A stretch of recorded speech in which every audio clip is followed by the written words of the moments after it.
Hello, hello, hello. Hey, hey, hey. Come on in and get comfortable. Welcome back to my channel, Jaleesa, Reading Beyond the Book Cover, where we stay reading beyond the book's cover. My name is Jaleesa. Welcome if it's your first time, and welcome back if you are returning. And welcome back, especially if you're returning from watching my previous two videos that are in addition to this video to record my entire book library book haul. The previous videos are one for the juvenile fiction, nonfiction, middle grade, children's, all that. That's one video.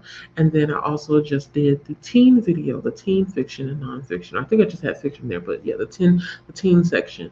And all of this is for the library book haul that we did on October the 26th, 2024, which was yesterday. I'll make sure I link those previous two videos down below just in case you want to go and check that out as well. And then I'll also add the playlist that I have for my library book hauls up here or over here, one or the other. I know it's going to be up here. And I'll also link it down below.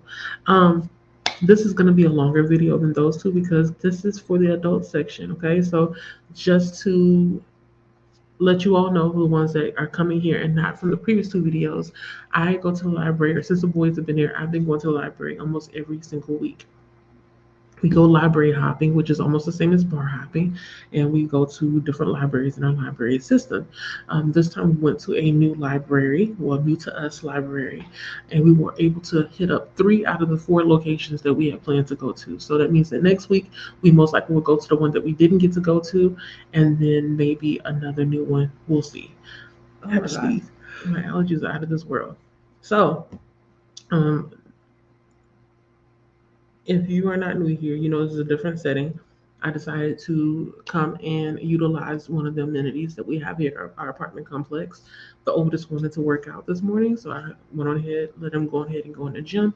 It's right next to this room here, so I said, let me take advantage of this opportunity and do some recording. So that's out of the way, all this backstory behind everything. Let's go ahead and jump into the books. I have a good mixture here, and hopefully, you all will see some titles that are new to you, and ones that you already read, and ones that you maybe didn't consider reading, but you knew about it, and now because I'm talking about it, you may pick it up. So, yeah. All right.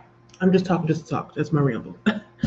First, I'm going to go through paperbacks. Yes, I separate the books, paperbacks and hardbacks for the most part, and then fiction and nonfiction. And then I have one section that's for just one author. So we have a short story collection here. We're going to jump into it. I like how the book feels. It feels like lotion. I call it like lotion. I don't know what the kind of cover this is. You work in publishing, let me know what kind of cover this is. But it's one of those covers that feels very soft to touch. This book is called The Good Women Stories. I'm pretty sure there is another cover for this book, um, but I'm not 100% sure. But it looks like it's been read several times, this book here, so it must be good. But it's a short story collection. If you come here from my teen video that I did for this library book haul, you know that I have 2 other short story collections that I am trying to most likely get through. And then even the children's section, I had some folk tales collections that I want to get to. So it seems like in November and December, I will be reading more short story collections than usual. So yeah, I picked this up because one, it's pretty, and two, I'm trying to read more short story collections because I feel like it's the best way to taste test an author. And then we have Can't We Be Friends, which is inspired by I'm pretty sure it's the true friendship of Ella Fitzgerald and Mary Monroe. I'm pretty sure. I picked this up because I really do enjoy a collaboration, especially when it's historical fiction. I'm not really sure why, but I do. I enjoy it. So I picked this up because I am interested in the true story behind this book, and then I'm always up for collaborations. I think it's interesting how 2 people are able to write a book together and then not only do it once but twice. Right, right. Now, Black Queen is going on. If you don't know, like I said, go to Bree at Lock Petition. Go to her channel. I'll link it down below. Go there. You will find all the details about Black Queen. But I picked this up because I am attempting to read some books for Laissez Faire Streetcar. I believe so. That is the area in the parish. I'm reading for that and Ruby's Crew. Today is the 27th, so we only have 27, 28, 29, 30, 4 more days of Black Halloween. But it's fine. I'm gonna try to read as much as I can. So I'm adding this to my collection of books that I had pulled for Black Halloween. I have another book of hers at home, but I forgot which title that is. This will be my first. Those books will be my first books to read. Maybe it's this one, All Her Little Secrets. But that'll be my first. Oh my god, my first experience with this author, Wanda M. Moore. So I'm always on the lookout for people of color that write thrillers, suspense books, and this is one of those. I have heard Tamron Hall's book, um, Rosa. Wait, how? Hold on. There's another author, Rachel Housel Hall. I think I have that, and then I have Ian K. Smith as well, and then of course S.A. Crosby. So there, I'm adding to my collection of Black authors, or specifically Black authors, and then people of color that write thriller and suspense. I'm gonna check this out. That's all my paperback. Then I have some hardback reads here. I picked up the New Naturals just because. Just because I'm pretty sure it's like one of the new titles in my library. That's another thing I do when I go to the libraries. I'm always looking at the new titles in each section just to see if they may have something that just came out. You never know. You may think that, oh, I'm going to be on hold for a book for a long time. Yeah, you will be if you're just looking online and putting the hold in there. But if you go in person, you can snatch that book up before anybody says they have it on hold. You hear me? So that's a tip there. But yeah, I just picked it up just because, and I'm pretty sure it was a new book that was on display. Same with this one, The Red Grove. I'm pretty sure it just came out. I feel like it's a thriller. Pretty sure. So this is my first book to read by this author, as well as this one. Like these are new to me authors. This is also new to me. Okay Ndibe. I think that's how you pronounce it. Foreign Gods, Inc. I picked it up just because. And it also was this one I think was on no, it was on display. I just was just walking by and it looked very interesting. And I'm always trying to read books from African writers. And I think this writer is Nigerian, or is he? Yeah, Nigerian. Uh-huh. Sorry, I got caught up reading the back of the book. But yeah, I picked this one up too. Trying to read around the world. You hear me? Speaking of, I also picked up this one because the title looked very familiar. I wasn't sure. So I was like, wait, The Night House. Who wrote that? The Night House. And then I picked it up and said, oh, Joe Nesbo. Okay. I've never read a Joe Nesbo book. I know that they've written quite a few books. Um, but I've never read any of his books before. And this will be my first one. I have this feeling that they write a lot of thriller. And this was also, oh, this is a translated work. Okay, translated from Norwegian. So reading around the world.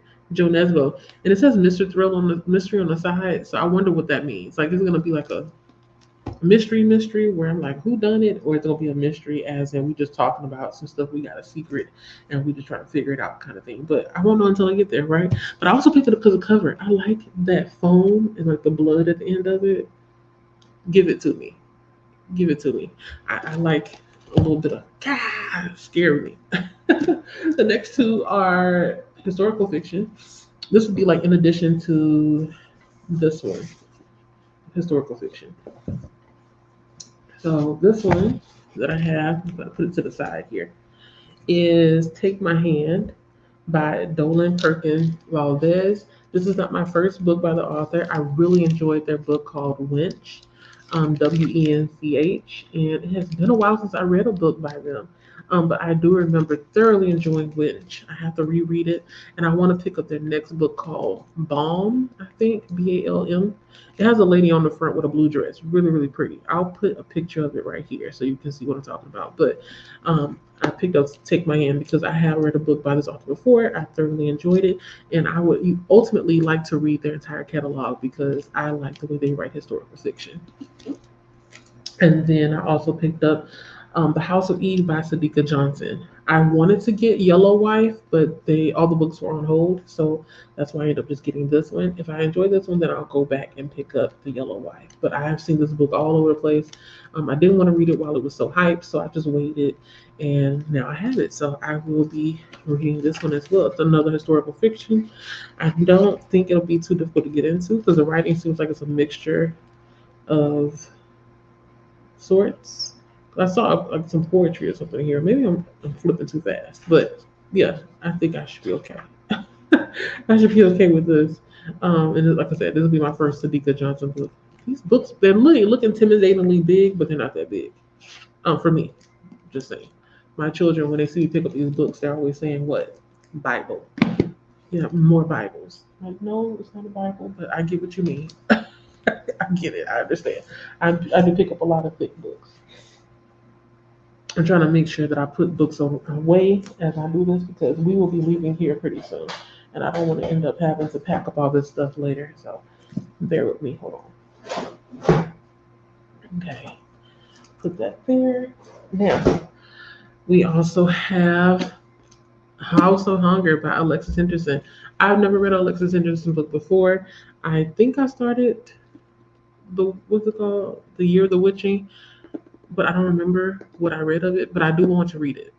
I was surprised that it was in the adult section. For whatever reason, I assumed it was a YA novel, but it's not. So I am looking forward to reading that. Okay, Alexis. And I know you have a third book that came out, and I have that on hold. So I think I'm having it on hold. I either have it on hold for ebook or the physical book. I'm not really sure, but I would like to read their catalog as well if I can. That's a big if. Because if I don't like this, I most likely won't pick up the next book. But you never know. I always give people a fair chance because I'm like, okay, all your books can't be the same. And if they are, then I think you need to go in and do some classes or some what's the word they have the conferences and stuff so you can change up your writing. But yeah, this will be my first book by this author here, and I'm excited to get into it.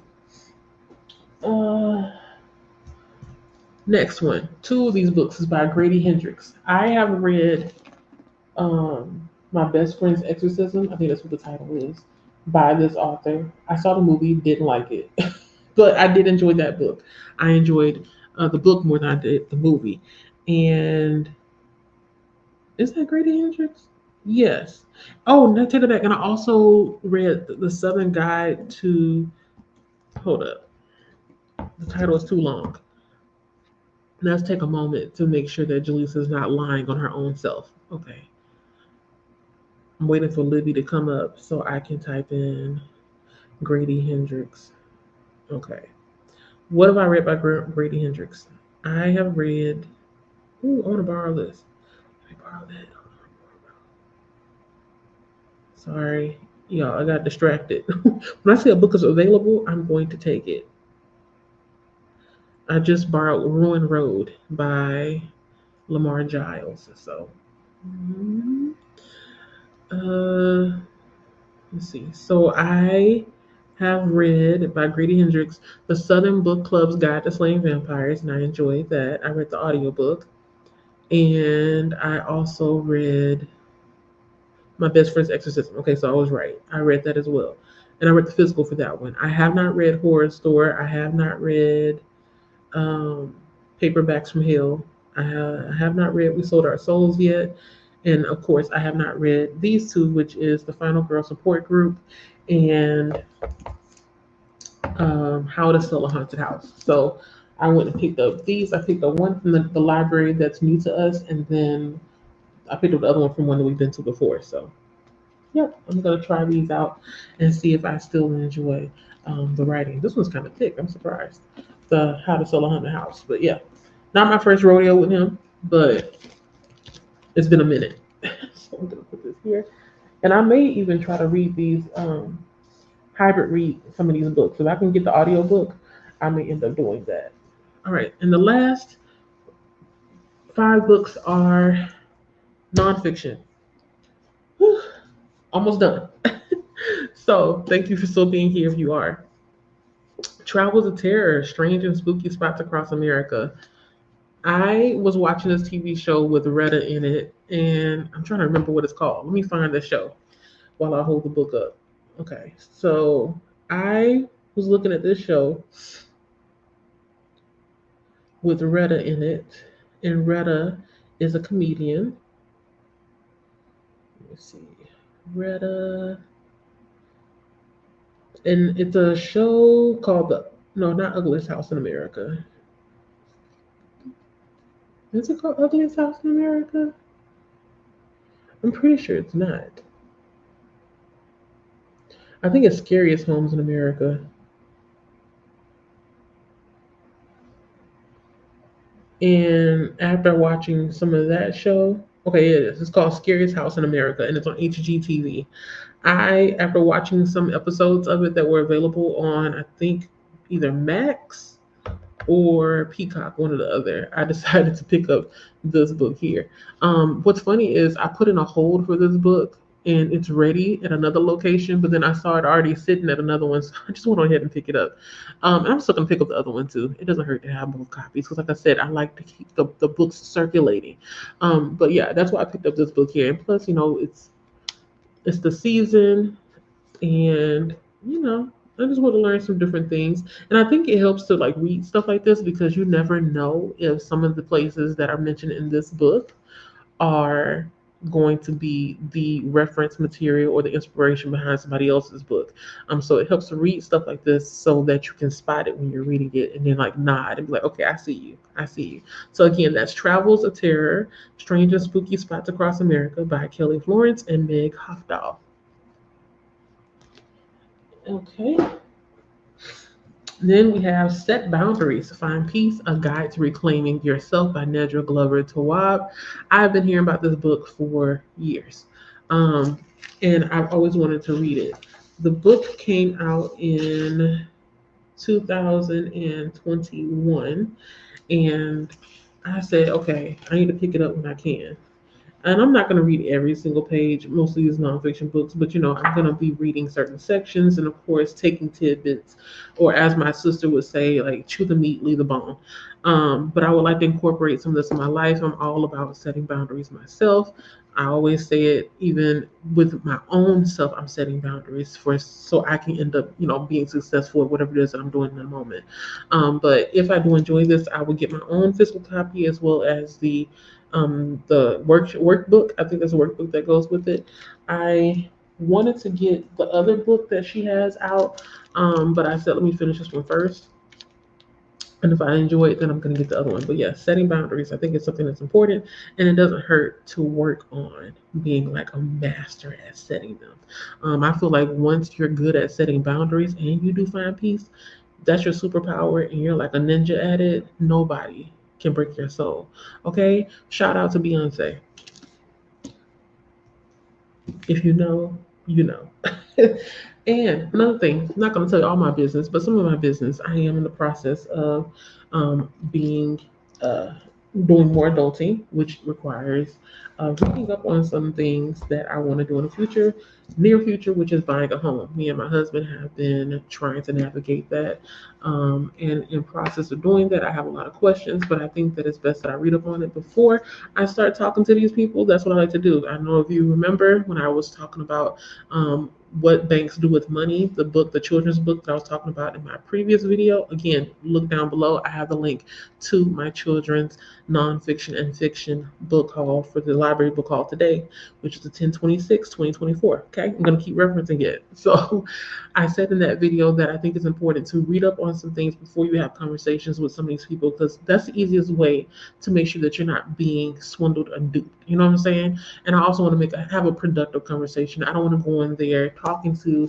realtors and God knows who else, and I'm looking like Willy Foo Foo, meaning I don't understand what's going on. So I want to make sure I have the right verbiage, I have the right understanding, I can have questions when it's time to talk money and talk property. Speaking of money, this is why I picked up this book here by Tiffany Aliche. It's called Get Good with Money. 10 Simple Steps to Becoming Financially Whole. So Tiffany Aliche, the Budgetnista, I heard about her through The Friend Zone, which is a podcast that I frequently listen to. And I've been wanting to read this book for some time. So my library had it, and I said, let me go ahead and pick it up. So I'm surprised it is as thick as it is, but I look forward to going through and seeing what takeaways I can take from this book and implement into my household and in my life. So again, that is by Tiffany Aliche, the Budgetnista. The book is called Get Good with Money: 10 Simple Steps to Becoming Financially Whole. And the last book, I think I'm doing good because this video is only 20 minutes. Random. I don't know why I was thinking about eugenics. I'm pretty sure I was maybe reading something else, but I can't really find a thread in my mind of what made me want to pick out this book, but I picked it up just because I'm interested in it. I think it's fascinating that it's even a thing. But Imbeciles, the Supreme Court, American Eugenics, and the Sterilization of Carrie Buck. I did not know who Carrie Buck was, but I quickly went and did a search. And when I found out, I was like, oh, I got to read this. So yeah, I picked it up. And I think that because it's not really quote unquote a spoiler, but I'm gonna just read like the first paragraph so you see if you want to jump on in and maybe want to buddy read this with me or something, because I feel like this is something that has to be not necessarily discussed, but like when you're reading a book like this, you want to be able to bounce off conversation with somebody else. So the first part of the synopsis says, in 1927, the Supreme Court handed down a ruling so disturbing, ignorant, and cruel that it stands as one of the great injustices in American history. In Imbeciles, best-selling author Adam Cohen exposes the court's decision to allow the sterilization of a young woman it wrongly thought to be feeble-minded and to champion the mass eugenic sterilization of undesirable citizens for the greater good of the country. The 8-1? I think. The 8-1 ruling was signed by some of the most revered figures in American law, including Chief Justice William Howard Taft, a former U.S. president, and Louis Brandeis, a progressive icon. Oliver Wendell Holmes, considered by many of the greatest Supreme Court justices in history, wrote the majority opinion, including the court's famous declaration, 3 generations of imbeciles are enough. What? So, yes, I'm going to keep going as, and I'm going to read this. I don't know how. I'm going to dissect that some kind of way. I'm pretty sure this is one of those books that I will be returning back to the library or renewing several times. So let me know if you all want to join the conversation about this book, Imbeciles. It caught my attention, one, because of the cover, the word, and then on top of that, like I said, I was thinking about eugenics, but I don't remember why. Random. Yeah, if I can remember the thread and the cord, I would share it, but I can't. But that is it, y'all. That is my total adult haul for nonfiction and fiction. And that is also the end of my October the 26th, 2024 library book haul in totality. So I'm going to count the books up real quick. I believe I had 5 of the children's books and I had 10 of the teens, so that's 15. And then I had 17 of the adult books. So 15 plus 17 is 32. I checked out 32 books on October the 26th, 2024. Page count, I don't know. But yeah, I'm excited to get through these books and then share my thoughts with you all if I feel inclined to. As usual, in the comments down below, let me know if you heard of any of these books. Let me know if any of these books are some that you want to add to your TBR. And I think that's it. That's it. I'm always encouraging conversation. So say what you want down below. If you have nothing to say, you can just leave an emoji. Don't forget to like, comment, subscribe. Um, I think that's all. Ooh, I'm popping and locking. I'm getting old. I need to drink some water. So do you. So as I usually say, drink your water. Mind the business as yours. Okay. And continue reading beyond the book's cover. Thank you so much for hanging out with me. If you watched all 3 videos, I want you to put down below, gang, gang, gang, gang, okay? Because you're a real one for making it through. Because I know it was a lot of books. And as usual, I'm going to say it one more time. Thank you all for your time. I really do appreciate it for you coming by and watching little old me on the interwebs. Until next time, I'll holla. Bye.